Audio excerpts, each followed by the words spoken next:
Hello, school leaders. At Fostering Quality Schools, we understand the challenges you're facing. That's why we want to give you as many resources as we can to help you. And we know that you want to be a successful leader. You must take strategic actions that require responsiveness, nimbleness, agility, and ways of decision making as new information comes in. And we all know that is changing by the day. Your challenge now is how to start a new school year under extraordinary challenges. And students will need help coping with the trauma they've experienced during the pandemic, processing the national protests of systematic racism in our country, and readjusting to school this fall. Hi, my name is Joe Sassone. I have worked in education for the past 29 years. I have a passion and commitment in supporting educational systems to plan, implement, and lead changes that positively affect outcomes for all students. And this is my colleague, Melissa. Hi, everybody. Thank you so much, Melissa Lambert. I'm featured here in this image as a high school principal. These are my high school students who were interns in the medical field. I have been a math and science teacher, literacy teacher. Most recently, I've worked with multilingual and English learners across the nation with WestEd, and I am here now and honored to be here as part of Fostering Quality Schools. And this is actually a picture of me, my first principalship. I was a principal for an all day, actually, it was half day, kindergarten and preschool. So I had 450 kindergartners. So this is a picture of me at that assembly a pretty long time ago. Look So, at those guys. so the first 3 weeks of school are critical to your success as a principal and to your students' academic success. And we're going to share some strategies and actions with you and leadership actions to mitigate the impact school closures had on our students. We structured these videos so you can use them during a team meeting for rich discussions about strategies and actions. We've included reflection questions and protocols throughout the video so you can pause. We've also included rich resources for each part of the series that you can use to have these discussions. We've also included a decision matrix that you can use with your team as you're thinking about strategies or pivots during the school year as scenarios change. And we recommend that you think about your sphere of influence and act incrementally during this time. So I'm going to hand it over to Melissa, where she's going to explain the first pause and reflection activity for you. So let's take a look at this first page. It's in your resource guide, it's the introduction. And, it's true. We can't do it all, but we can do some. When we think about what impacts we truly have, and we make decisions on what to prioritize and how. We built this resource for you because we know you need a plan of action that provides guidance, but has enough flexibility to meet some of those unforeseen challenges and events. Research experts agree that this guidance that is created must have clear direction, also support positive educator mindset, and really be able to adapt and respond as things change.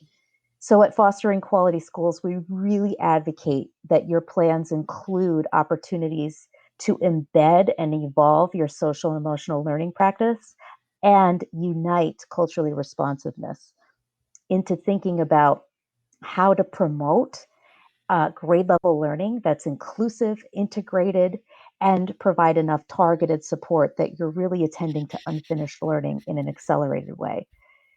We offer opportunities to rethink the assessment practice and also think about in person and remote learning as being the foundation for your synchronous and asynchronous approach.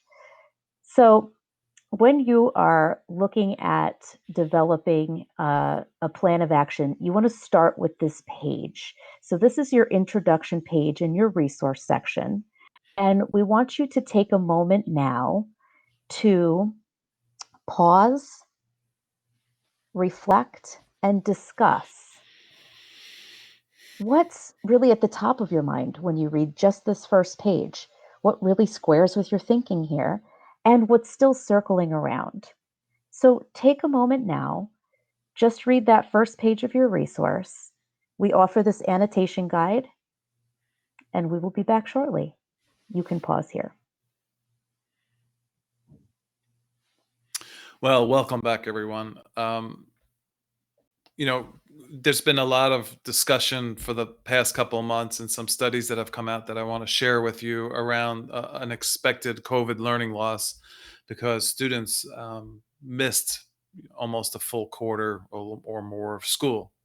And I just want to remind everyone we've dealt with this issue on a smaller scale before. We've experienced students with learning slides through chronic absenteeism, natural disasters like hurricanes and wildfires out on the West Coast, and summer slide research. So, a recent report from the Annenberg Institute, Brown University, and the Northwest Evaluation Association (NWEA) estimate that students will return to school in the fall 2020 with roughly between 63 and 68% of learning gains in reading relative to a typical school year. So in math, the COVID-19 slide will be even greater. Likely, it will be less than 37 to 50% of the learning gains. And in some grades, they predict nearly a full year behind of what we would observe in normal circumstances or conditions. So this COVID slide will likely be the greatest among students who are already at educational and social risk. So we will include these resources if you would like to look at them. Um, and the next set of research is based on a detailed content analysis from Renaissance empirically validated learning progressions. They predict in most states that for literacy, the most adverse impacts will be felt in the earliest grades, kindergarten through grade 3. And in mathematics, the hardest hit will be students in the middle and high school mathematics courses. And particularly, this is a great resource as you review your curriculum units this fall and do your planning and plans for your units. And Renaissance has a free online tool that shows you the distribution of focus skills, reading and in math, by grade level and by your specific state. This will allow you to drill down to specific grade level skills by your state standards. So, this is a great planning tool if you have not seen this yet. The next resource introduces us by the Council of Great City Schools. They just published this in June. It's called Addressing Unfinished Learning After COVID-19. And this resource actually introduces you to 6 overarching principles for supporting students with unfinished learning. In planning instruction for the coming year, what they outline is districts and schools should do the following. Number 1, stick to grade level content and instructional rigor. Number 2, focus on the depth of instruction rather than the pace of instruction. And provide this grade level instruction, districts will need to help teachers do the following. Number 3, prioritize content and learning. In order to continue to reflect on a district's instructional vision and commitment to equity, educators will need to do number 4, maintain the inclusion of each and every learner.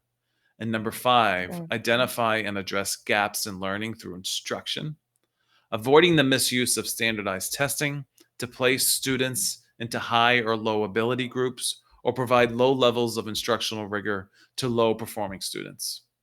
So finally, districts should, number 6, focus on the commonalities that students share in this time of crisis and not on their differences.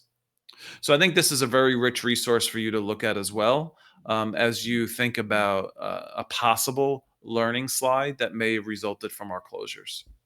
Some other research to consider is the New Orleans post Katrina, Hurricane Katrina happened about in 2005 in August, and New Orleans schools had to close abruptly in early August of 2005. A majority of the children weren't back in the New Orleans schools until the following school year or later. And all returning students had suffered hurricane related trauma. Some had gone to school for a few months in Texas and other parts in Louisiana, but most of the students were out of school for a full year before they returned to New Orleans.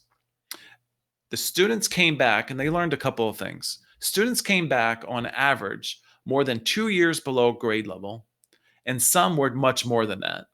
Losses were most dramatic in mathematics, and the degree of learning loss could not be predicted by family income, prior school, student age, or pre Katrina grade levels.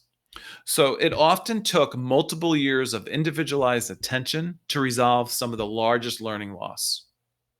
So this is what they found, and this is what's really important for us to consider.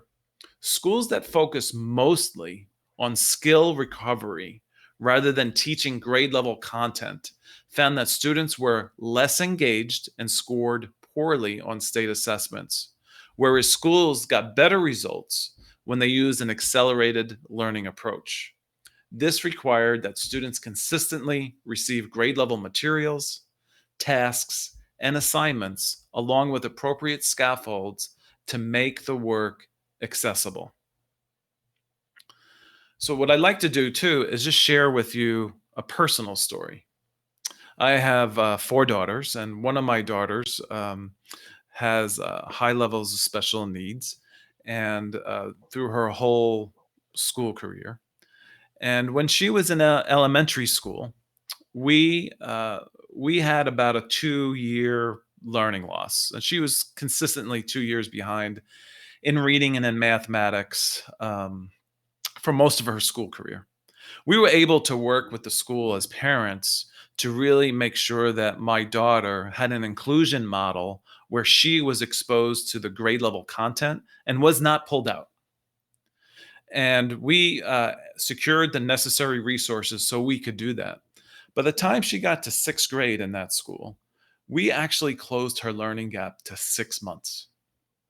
It was a lot of work by her teachers and by Brianna and by us as a family. And we were very, very happy about that.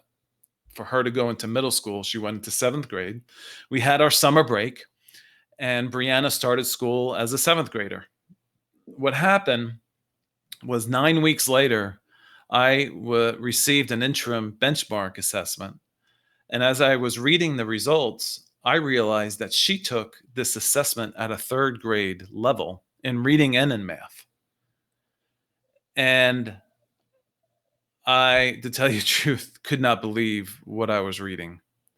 And we immediately had a meeting with everyone at the school to discuss her progress. And what we found out was that when Brianna came back from summer vacation, they gave her diagnostic assessments and she tested at a third grade level. And the results came in that that's where she was in reading and in math. And what they decided to do was put her into a remedial program and taught her at a third grade level without informing us. And the problem was not only were we not notified, but I was also the assistant superintendent of the school district at the time. And what happened was that Brianna fell back 2 years below grade level. And it took her whole secondary career to make that loss up. So I say this to you because I think this is a critical question for you as school leaders to think about. What's the impact of a COVID closure going to be for your students, and how are you going to respond? So what I'd like to do is just pause this video and talk about this question. Is unfinished learning a significant concern for your students after COVID closures and remote learning? Because the answer to that question is going to be very important for the next part of our series and the next part of the protocol that we do with you. So please pause and have that discussion.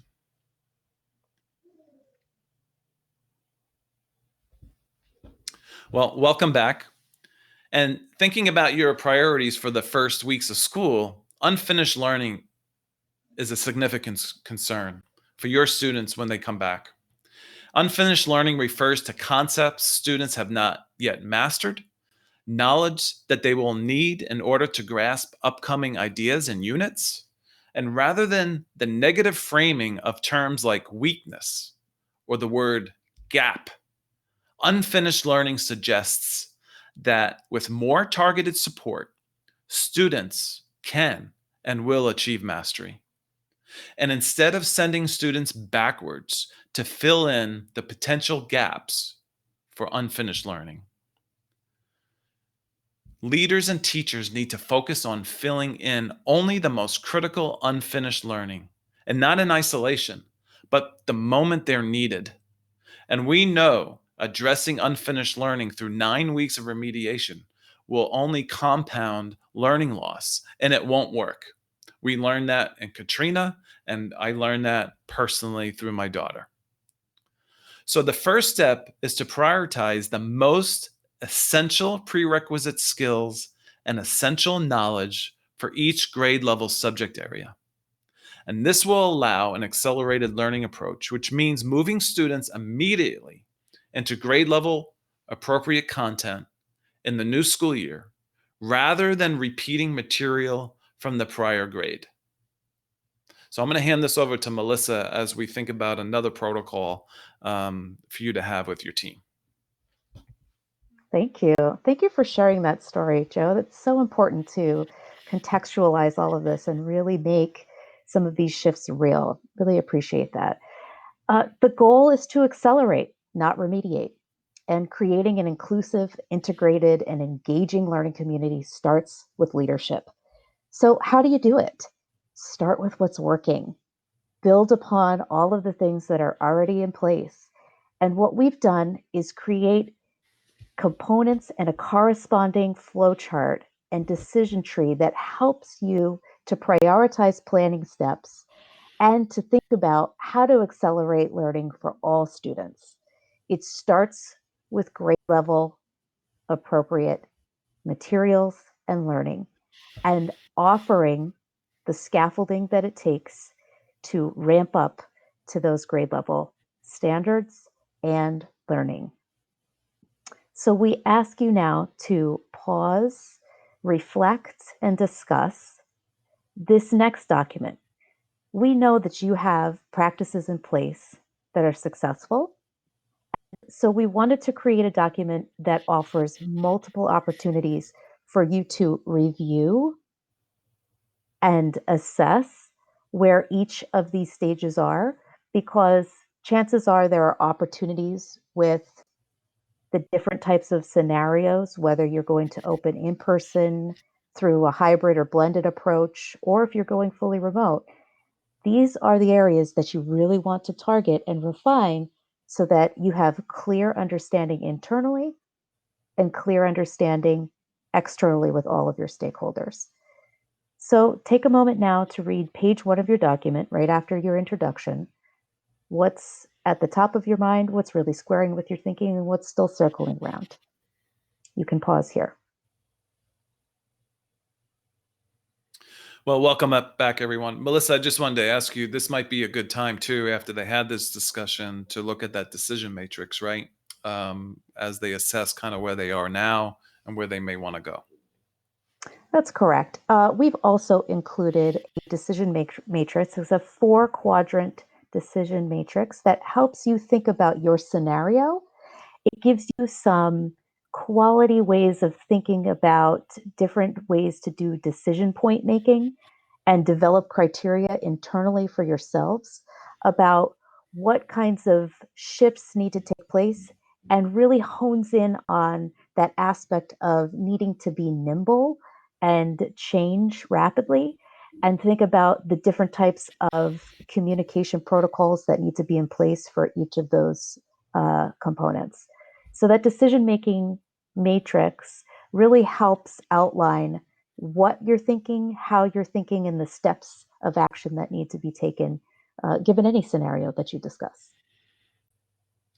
So what we like to do is kind of just take a look back at the 2019-20 school year. And you can notice this bar in blue at the top. And if you look at the line on the third box there on the blue line, this is the point. This represents 4 quarters of the 2019-20 school year. So you can see the black line in the third box. This actually is the point where We may have somewhere had the end of the third quarter. We were close to the end of the third quarter. And this is actually where the stoppage of schools and closings actually occurred. Um, and when you think about it, you can see how much learning was lost, unfinished teaching, if you want to call it. When you go down to the next bar, which is blue and yellow, you can see four yellow boxes. That actually represents the 2021 school year for 4 quarters of learning. In front of it is the unfinished teaching that occurred in 2019. We call this the remediation temptation.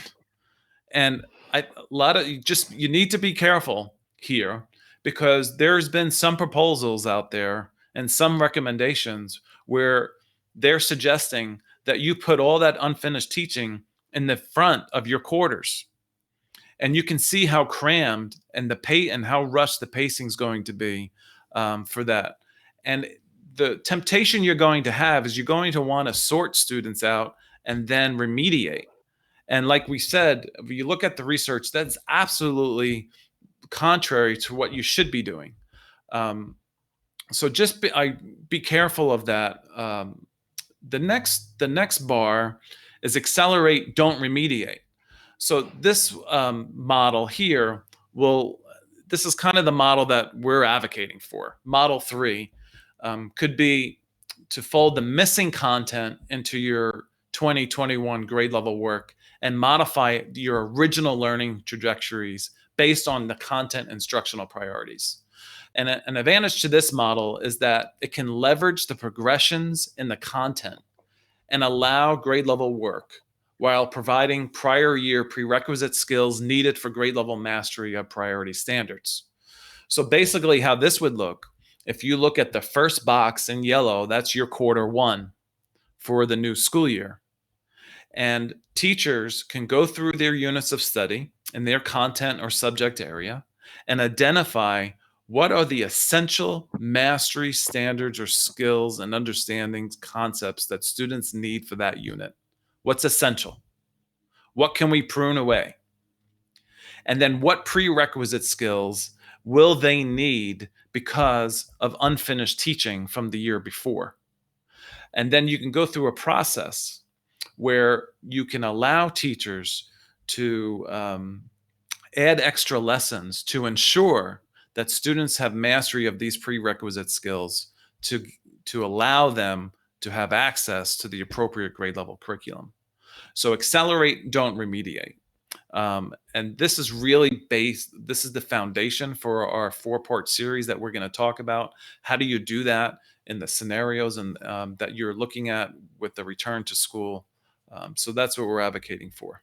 Melissa, do you have anything else to add?